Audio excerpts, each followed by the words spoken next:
உத்தரிக்கிற ஸ்தலத்து ஆன்மாக்களுக்கு நாம் உதவினால் நமக்கும் அநேக உதவிகள் கிடைக்கும். நேபிள்ஸ் நகரத்தில் ஓர் ஏழை தொழிலாளியும் அவன் மனைவியும் வாழ்ந்து வந்தனர். இருவரும் உழைத்த போதிலும் கிடைத்த கூலி கொஞ்சமாய் இருந்ததால் வாழ்க்கையை ஓட்ட பிறரிடம் கடன் வாங்க வேண்டியதாயிற்று. கடன் வாங்கினாலும் அதை திருப்பி அடைக்க முடியாமல் வெகு சிரமப்பட்டனர். இப்படித்தான் ஒருவனிடம் கடன் வாங்கிவிட்டு அதை திருப்பி கொடுக்க முடியாமல் போக, கடன் கொடுத்தவன் அந்த ஏழை கூலி தொழிலாளி மீது புகார் கொடுத்து அவனை சிறையில் அடைத்தான். இதனால் அவன் மனைவி மிகுந்த வேதனை அடைந்தாள். அவள் தன் கணவனையும் பிள்ளைகளையும் காப்பாற்ற வழியில்லாததால் அடிக்கடி ஆண்டவரை வேண்டிக் கொள்வாள். ஒரு நாள் தன் கஷ்டங்களை அவள் பிறரிடம் சொல்லிக் கொண்டிருக்கும் போது அதை கேட்டவர்களுள் ஒருவன் அதே ஊரில் இருந்த செல்வந்தனான பிரபு ஒருவனின் பெயரை குறிப்பிட்டு அவனிடம் உதவி கேட்டால் அவளுக்கு நிச்சயம் அவனிடமிருந்து உதவி கிடைக்கும் என்று ஆலோசனை கூறினான்.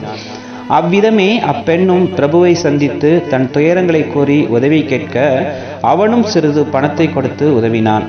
அந்த பணத்தோடு வீட்டுக்கு திரும்பி வருகையில், இந்த குறைச்சலான பணம் சிறையில் இருக்கும் கணவனை மீட்க போதாதே, வீட்டு செலவுக்கும் பற்றாதே என என்ன செய்வது என்று குழம்பியபடி துயரத்தோடு வழியில் இருந்த ஆலயத்துக்கு சென்று தன் கஷ்டங்களையெல்லாம் அழுகையோடு ஆண்டவரிடம் கூடி பிரார்த்தனை செய்தாள். அச்சமயம் அவளுடைய காவல் சமணசு வழியாக அவளுக்கு ஒரு நல்ல யோசனை உண்டாயிற்று. உத்தரிக்க ஸ்தலத்து ஆன்மாக்களுக்கு உதவுகிறவர்களுக்கு அந்த ஆன்மாக்கள் பதில் உதவிகளை பெரிதாக செய்வார்கள் என்று கேள்விப்பட்டிருப்பதை நினைவு கூர்ந்தாள். எனவே தன் முழு நம்பிக்கையும் அந்த ஆத்துமங்கள் பேரில் வைத்து அந்த ஆத்துமங்களுக்காக தனக்கு கிடைத்த பணத்தில் திவ்ய திருப்பலி ஒப்பு கொடுத்து காணிக்கையும் செலுத்தினாள். மன திருப்தியோடு அவள் தன் வீடு திரும்புகையில் வழியில் நரைத்த தலைமுடியோடு ஒரு முதியவரை கண்டாள்.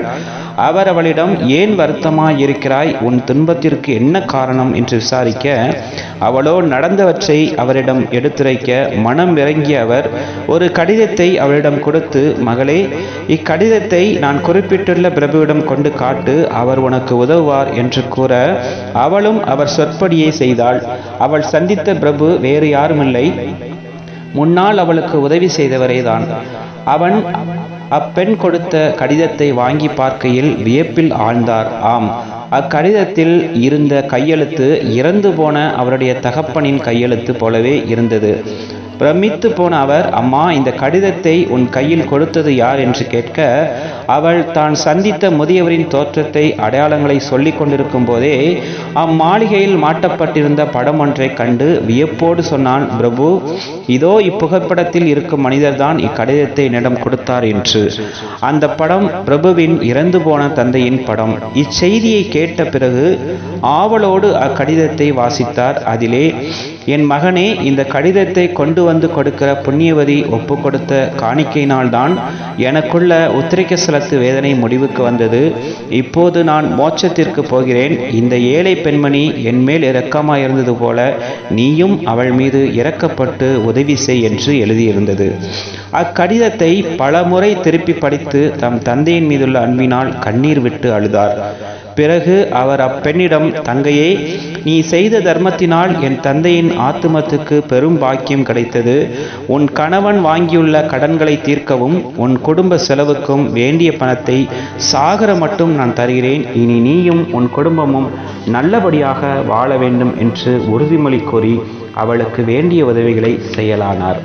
கிறிஸ்துவில் பிரியமுள்ள சகோதர உறவுகளே, அநேகர் இறந்து போன தங்கள் தாய் தந்தையரை குறித்து ஒரு வருடத்தில் ஒரு பழிபூசை செய்வித்து அவர்கள் பிறந்த நாட்களில் தர்மம் முதலானவர்களை கொடுத்து போதுமென்று அசட்டையாய் இருப்பார்கள். ஒரு சமயம் இறந்தவர்களின் பிள்ளைகள் கனமான நெருப்பு பிடித்து அவர்களை சுற்றி அழுது துடிக்கும் போது ஒரே ஒரு குடம் தண்ணீர் தெளித்தால் போதுமா, அல்லது நிறைய தண்ணீரை ஊற்றி நெருப்பை அணைக்க முற்படுவார்களா? சற்று சிந்தியுங்கள்.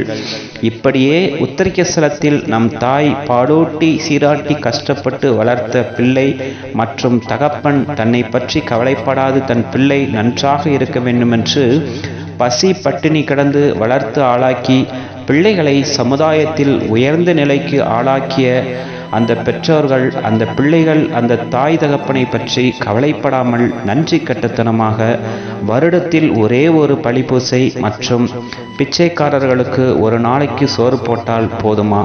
கிறிஸ்தவர்களே, சற்று சிந்தித்து உங்கள் கடமையை செய்யுங்கள்.